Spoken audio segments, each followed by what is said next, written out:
Retro Wednesdays. Well, hello YouTube fans, welcome to another episode of Retro Wednesdays, episode 3. This is a longer video to make up for last week's Retro Wednesdays, which was very short, and as you know I was just busy that day. And we are playing World at War, one of the most underrated Call of Duty games ever in my opinion, and I'm playing Capture the Flag on Outskirts. I've sped it up a little bit, so I've just cut a few scenes out, guys, because I think this game went on for something like 12 minutes. For some reason, I think on World at War the game length seems to be longer. Doesn't matter what you're playing, really, because the maps were slightly bigger, and I think there's more places to hide, so you come across less people.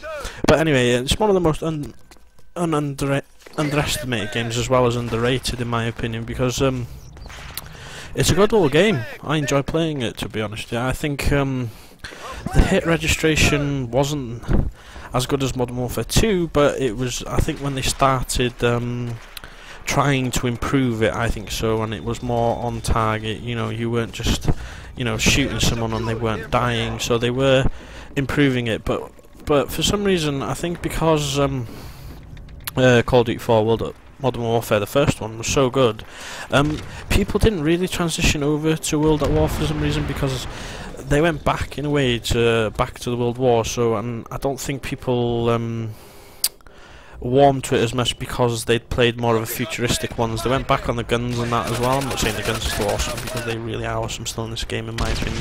But because it went back to the World War, I think people were sort of I don't know, not bored of it, but it was a bit predictable. So I think that's why it got less less of an allocate that it should have done, in my opinion, because I still think it's a fantastic one. And I played a few games of this. I didn't just play it just to get the gameplay. I actually played quite a few games in it. As I got back into it, I forgot how good it was, to be honest with you. But my aim was pants in this one for some reason. I don't know what it was, if it was just because I wasn't used to playing this Call of Duty or something, but my aim seemed to be quite off on a lot of it, and I don't know, I think it's just because I've been playing a lot of Battlefield at the moment. So if you see me like knifing instead of crouching, it's because I'm used to the Battlefield controls, and it's weird sort of like switching back between both of those, as I'm sure you know from the ones that actually played Battlefield 3 as well. And I've been playing a lot of Battlefield, like I said, and really enjoying that, and I'm getting into it because it's a different game. I think because we are getting a little bit bored with Modern Warfare 3, I think we're all just looking for something new to play, I think so.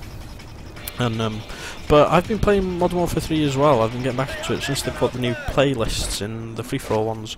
I will be giving a video on that very soon, sometime this week, and I've got it ready to go and everything, explain all the game modes and everything. But I've been having fun with that one because it reminds me of, you know, like Infected a bit.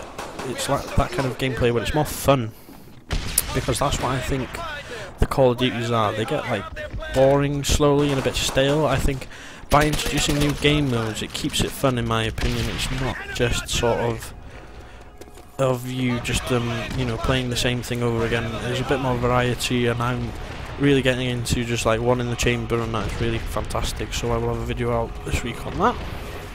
Also, since it is Retro Wednesdays, I'd like to talk about a game that I used to play back in the day, and that is Spyro the Dragon. One awesome game that was. I really enjoyed that game because it was like a really adventure-y game, and it was like again, like Crash Bandicoot, that kind of style slightly. Okay, you know, you breathe fire and you fly, but it still had that kind of feel, and at that gaming genre that I was at, it was right up my street and what I really enjoyed playing. And I think the story that went with it was really good. It's just, I think it intrigued more people to play it, and I played practically all of them ones. And one came out recently, apparently, I was told of it, where they had more dragons in it and all that, and it carried on. So I stopped playing the series because I moved on to like just other games, but I definitely will be tempted to pick them up and just give them a go, because it's one that I really enjoy, and I think they should try and bring it back if they can, to, you know, with the new game engines and everything we've got. The graphics should be improved quite a lot. Okay, I don't know why I went all the way up to the top of this tower, guys. I was just thought I'd pick some off on their flag, but yeah, wishful thinking. There was just nobody there at all. But that is my game of the week, is Spyro. and the first one was my favourite, but I did enjoy playing like the ones after it, because you got to play as Sparks, the dragonfly, as well, and I thought that kind of level was cool as well, because it was like a little mini game in itself, so I thought that was quite awesome, to be honest with you.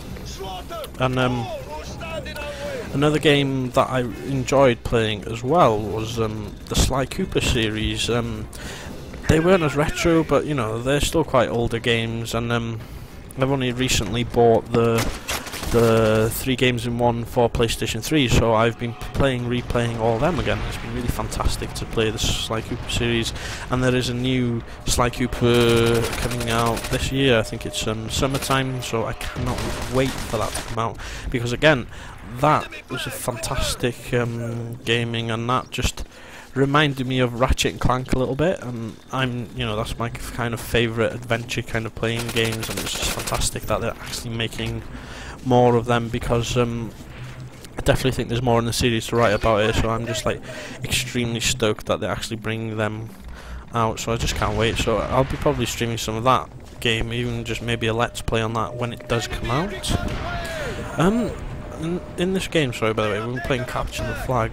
I am so glad that Capture the Flag is in it, because it wasn't in the first Call of Duty 4 World at War, and I love playing Capture the Flag. That's my favourite one, and I had to play it. I've been playing Team Deathmatch and Search and Destroy in Modern Warfare, the first one, and it's just nice to play Capture the Flag in this actual game, because I've missed playing Capture the Flag. It's one of them where, I don't know, it's like my bread and butter, and I've just missed playing it, because it's just, my favourite one where I score more points, because usually I'll score more points by capturing the flag as opposed to getting a ton amount of kills.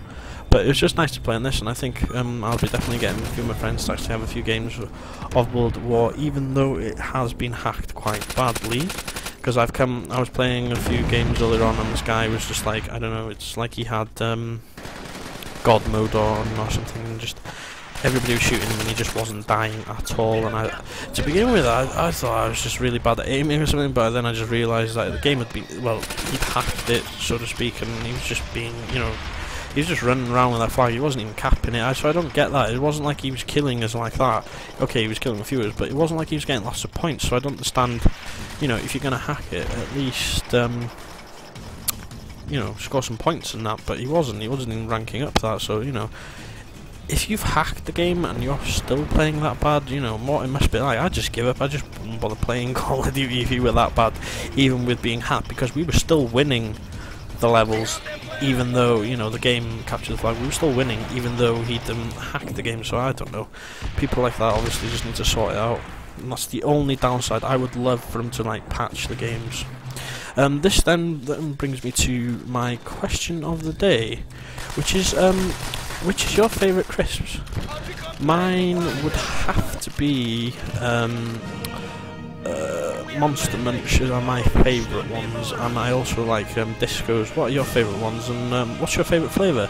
I think I'm more of a salt and vinegar man myself. Anyway, this is the end of the game, and we win just by 2 flags. I'll chat to you very soon, guys. Peace out.